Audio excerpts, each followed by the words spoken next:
बिस्मिल्लाहिर्रहमानिर्रहीम। कैसे हैं आप सब। आज मैं आप लोगों के लिए लेमन की वीडियो बना रही हूँ कि लेमन को किस तरह आप स्टोर करके पूरा साल तक इस्तेमाल कर सकते हैं।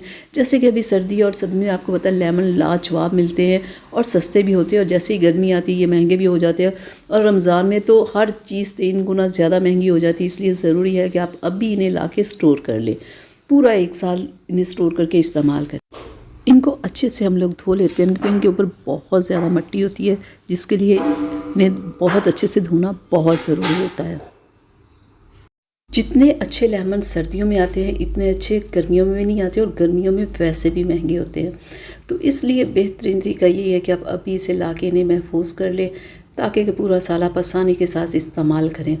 तो आपने जब इन्हें वॉश करना है तो अच्छे से वॉश करना, ज़रा भी इनके ऊपर मिट्टी नहीं होनी चाहिए। अगर आपको मेरी वीडियो अच्छी लग रही है तो प्लीज़ इसे लाइक शेयर ज़रूर कीजिएगा, और अगर चैनल को सब्सक्राइब नहीं किया तो प्लीज़ सब्सक्राइब कर लें। तो यहाँ पे ये देखिए अच्छे से मैंने लेमन्स को वॉश कर लिया है, तो पानी मैंने निकाल लिया है। तो अब हम क्या करेंगे, अब हम इन्हें अच्छे से साफ़ कर लेंगे। तो यहाँ मैं इन सब लेमन्स को टॉवल के साथ साफ़ कर रही हूँ, ताकि इनका पानी बिल्कुल खुश्क हो जाए, कुछ इस तरह से।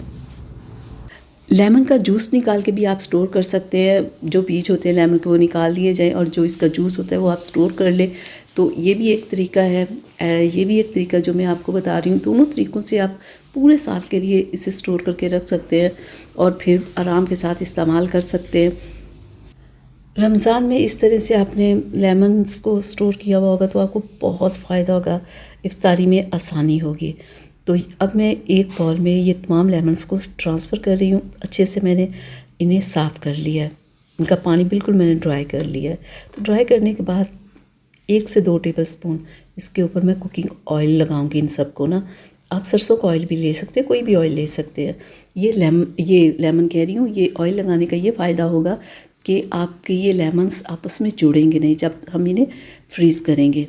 ठीक है, इस तरह से आपने अच्छे से लगा देना, ताकि कि तमाम लेमन्स के ऊपर ये ऑयल लग जाए। ये देखिए कुछ इस तरह से, देखिए ये लग चुका है। अब अगला काम क्या करना है, आपने इस तरह के ज़िप लॉक बैग्स लेने हैं, जो मार्केट से आपको आसानी से मिल जाते हैं। तो होते भी बहुत सस्ते हैं, ला के घर में रखे बहुत सारी चीज़ों को हमने स्टोर करना होता है, जिसके लिए हमारे बहुत काम आते हैं। तो अब मैं लेमन्स को इन बैग्स के अंदर ट्रांसफ़र कर दूँगी। ठीक है, तो जितने भी इसमें आ जाए उतने ही हम इसमें ट्रांसफ़र कर देंगे। और साथ ही नए देखने वालों से रिक्वेस्ट है मेरी कि अगर अभी तक आप लोगों ने मेरे चैनल को सब्सक्राइब नहीं किया तो प्लीज़ सब्सक्राइब कर लें, और साथ में एक प्यारा सा कमेंट ज़रूर किया करें। तो ये देखिए लेमन रखने के बाद मैंने ऊपर से ऐसे लॉक कर दिया है। ठीक है, तो दोनों बैग्स में मैंने लेमन्स को रख लिया है, ये देखें ज़रा। तो ऊपर से मैंने लॉक कर दिया है। अब मैं आपको बताती हूँ कि जब आप फ्रीज़र में रखेंगे तो ये कैसे हो जाएंगे। ये देखें, फ्रीज़र में रखने के बाद ये देखिए बिल्कुल इस तरह से ये फ्रीज़ हो जाते हैं, बिल्कुल ये पत्थर जैसे हो जाते हैं। आप ये मत समझिएगा जब आप इन्हें निकालेंगे तो ये नरम नहीं होंगे। आप इस तरह से 5-10 मिनट पहले निकाल दें या इन्हें पानी में डाल दें, ये बिल्कुल नरम हो जाएंगे। तो ये एक सिंपल सा तरीका है इन्हें स्टोर करने का। स्टोर करके रख लें, पूरा साल इस्तेमाल करें और मज़े करें। तो चलें, यहाँ तक थी मेरी आज की वीडियो। आप लोगों के लिए उम्मीद करती हूँ पसंद आई होगी। तो प्लीज़ इसे लाइक शेयर ज़रूर किया करें। चलिए मिलेंगे फिर नई वीडियो के साथ, तब तक के लिए मुझे इजाज़त दीजिएगा। अपना बहुत सारा ख्याल रखिएगा। अल्लाह हाफिज़।